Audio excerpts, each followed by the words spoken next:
The overall goal of this procedure is to build and test an all-polydimethylsiloxane microfluidic device that utilizes coaxial flow focusing to generate double emulsions. This method can help answer key questions in chemistry and biology that require ultra-high throughput screening, such as the directed evolution of enzymes and the identification of rare phenotypes. The main advantage of this technique is that it enables the rapid production of double emulsion generators using soft lithography fabrication with no specialized surface treatments.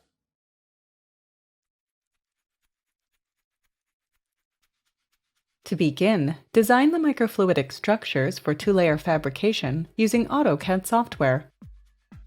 Have the designs printed on circuit board film with 10-micron resolution as described in the reference shown here.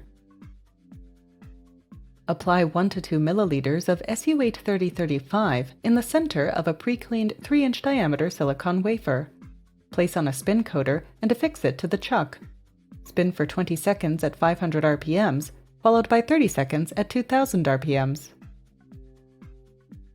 Remove the wafer and bake it on a 135°C hot plate for 30 minutes. Allow the wafer to cool to room temperature before moving on to the next step. Now, expose the coated wafer to the mask for the first layer under a collimated LED light for 90 seconds.